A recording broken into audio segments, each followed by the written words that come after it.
नमस्कार। BSc IPF की ये जो श्रृंखला है रिकैपिटलाइजेशन बॉन्ड्स की, इसके आखिरी वीडियो में अभी हम पूरी कहानी एक साथ देखेंगे संक्षिप्त में। तो बैंक्स को रिकैपिटलाइजेशन करने की आवश्यकता क्यों पड़ती है? Government of India is the owner of public sector banks.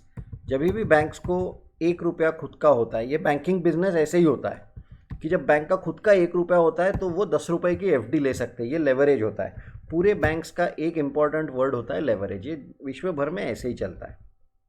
अभी अगर बैंक को अपने और फिक्स्ड डिपॉजिट चाहिए, क्योंकि 1 रुपये के इक्विटी पे 10 रुपये का फिक्स्ड डिपॉजिट समझ में आ सकता है। आप इसको 1000 या 10,000 या 100 अगर करना है तो उसके लिए पहले इक्विटी भी तो बढ़ाना पड़ेगा। 1 रुपये की इक्विटी पे 10,000 का आप फिक्स्ड डिपॉजिट नहीं ले सकते।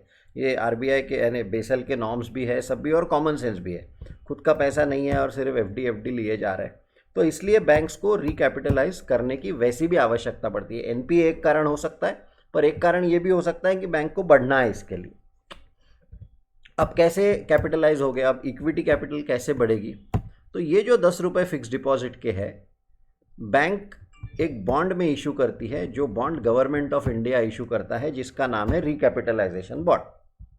अब ये बॉन्ड में जब बैंक इशू करती है, इन्वेस्ट करती है, तो अब ये 10 रुपया बैंक के पास आ गया, सॉरी गवर्नमेंट के पास आ गया।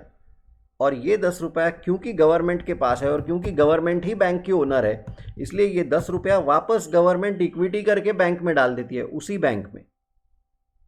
तो जो 10 रुपया बैंक में पहले से था एफडी के टर्म पे, लोगों के पैसे के टर्म पे, वो गवर्नमेंट के पास जाके आता है और वापस इक्विटी में उसी बैंक में आता है सर्कुलर वे में। पर अब वो इक्विटी हो गया, इसलिए अब बैंक इस 10 रुपये के ऊपर 100 रुपये की एफडी ले सकती है, क्योंकि इक्विटी पहले 1 की थी, अभी इक्विटी 10 की हो गई।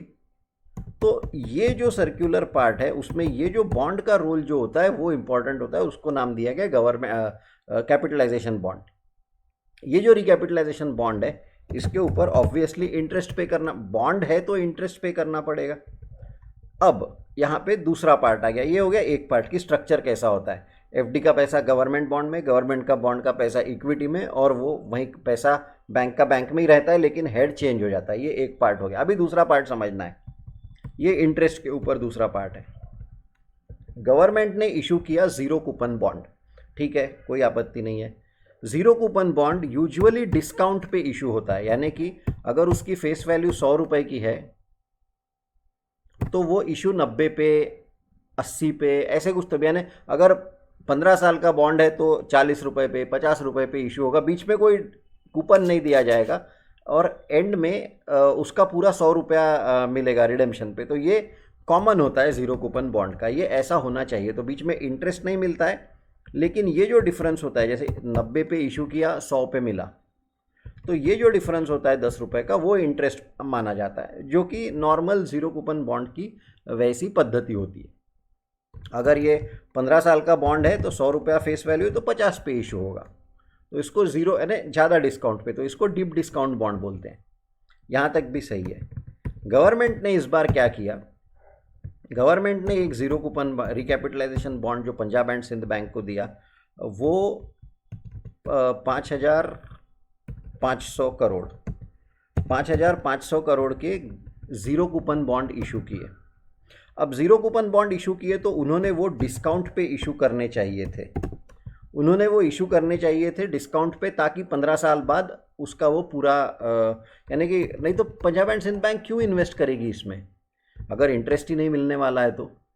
पर इस बार गवर्नमेंट ने क्या किया, ये ऐसा होना चाहिए था, लेकिन गवर्नमेंट ने इशू ही उसको 100 पे किया। यानी कि ये इम्पॉर्टेंट है, पूरी जो फसाद की जड़ है आरबीआई के साथ वो यहाँ पे है कि ये इशू एट पार हुआ है, जबकि जीरो कूपन बॉन्ड का डेफिनेशन है इशू एट डिस्काउंट। अब यहाँ से दूसरा पार्ट, तो आपने अगर एक बॉन्ड, एक नॉर्मल जीरो कूपन बॉन्ड जब आप खरीदते हो तो आपने 50 रुपये दिए रहते हैं, यानी आपकी कॉस्ट रहेगी 50 रुपये। यहाँ पे पंजाब एंड सिंध बैंक बोल रहा है कि हमारी कॉस्ट ही 5,500 करोड़ रुपया है, या 5,500 करोड़ छोड़ दो, पहले सिर्फ इतना समझ जाओ।